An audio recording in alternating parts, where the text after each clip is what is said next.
Un livre entre les mains, c'était que des livres qui sont consacrés aux enfants. Comme l'a dit tout à l'heure Claude Boucherberg, il y a 4500 visages d'enfants. Il y a eu plus de 11 000 enfants comme vous, déportés parce qu'ils avaient été juifs, assassinés parce qu'ils étaient juifs. Et nous n'avons pas accepté que ces enfants disparaissent dans l'oubli, dans ce qu'on appelle la poubelle de l'histoire. Alors, nous sommes attachés, les fils et filles des déportés, c'est-à-dire les frères et sœurs, on peut dire, de ceux qui ont été assassinés. Nous nous sommes attachés à retrouver les photos, l'itinéraire, le parcours de chaque enfant, de retrouver le lieu de son arrestation, de retrouver son acte de naissance, de retrouver qui étaient ses parents, ce qui est arrivé à ses parents et ce qui lui est arrivé à lui, par quel convoi il a été déporté, quand il a été assassiné. Nous avons voulu le faire pour que restent les traces de ces massacres gigantesques qui ont eu lieu non seulement en France, mais à travers l'Europe et même dans un bout de l'Afrique, en Libye, en Tunisie,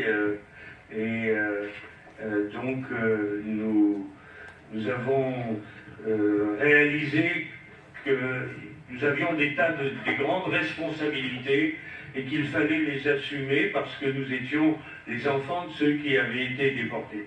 Tout à l'heure on vous a dit, Léon Feldman est là, il s'est évadé du Vélodrome d'hiver. Au Vélodrome d'hiver, plus de 4000 enfants ont été rassemblés avec leur maman, avec leur papa. Et ensuite, ils ont été séparés. Les mères et les pères ont été déportés. Ils sont partis pour Auschwitz. On a séparé les mères et les enfants à coups de crosse. Et les enfants ont été ensuite transférés dans un autre camp. Et de là, ils sont partis tout seuls, sans leur mère, sans leur père. Ils sont partis vers un endroit où on les a assassinés après un voyage horrible de plusieurs jours à travers l'Europe. Ce sont des choses qui sont indescriptibles pratiquement. Ce sont des souffrances terribles. Imaginez les mères, imaginez vos mères qu'on sépare de leurs enfants, imaginez les enfants, vous séparés de vos parents. Eh bien, c'est ce qui s'est passé pendant la dernière guerre. La dernière guerre, vous savez qu'il y a une guerre mondiale. Mais il n'y avait pas qu'une guerre mondiale, il y avait aussi une guerre contre les Juifs totale à l'intérieur de cette guerre. Et chaque fois qu'il y a une très grande crise, eh bien les Juifs sont victimes de ces crises.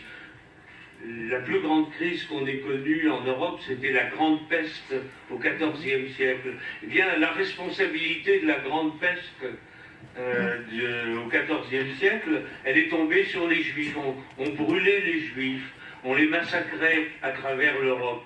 Et la guerre mondiale, c'est aussi une crise où les pays européens savaient qu'il y avait beaucoup à souffrir, beaucoup de morts. Eh bien, la responsabilité de cette guerre, un certain nombre de ces pays, et en particulier l'Allemagne hitlérienne, l'ont mis sur le dos des Juifs. Et les seuls à être assassinés, enfants, mères, pères, etc., vieillards, eh bien, ce sont les Juifs qui ont été les plus grandes victimes de cette guerre dans laquelle ils n'avaient véritablement aucune responsabilité. Nous, les fils et filles des déportés, je vous dis, nous sommes là. Léon Feldman a perdu sa mère, il s'est évadé du Vélodrome d'hiver. Claude Boucherberg n'a pas connu son père, il est né quand son père venait d'être déporté. Moi, j'ai perdu mon père, j'ai été caché il m'a caché comme beaucoup de pères juifs derrière le double fond d'un placard avec ma sœur, avec ma mère, et nous avons réussi à survivre. Sarah Wojakowski qui est là, son père a été déporté. Georges est un de ceux qui ont eu la chance puisque ses parents ont eu comment dire, le flair de partir au moment où se déclenchaient les rafles en 1942. Il est parti en Amérique du Sud et la famille a réussi à survivre. En France, c'est un des pays qui a été le moins atteint par la Shoah, parce que les Français ont aidé les Juifs quand ils ont vu que les Juifs étaient victimes, non pas les hommes simplement, mais les femmes et les enfants. Eh bien, beaucoup de Français, la population française a aidé les Juifs, les églises ont aidé les Juifs, et 3/4 des Juifs ont pu survivre. Mais 80 000 Juifs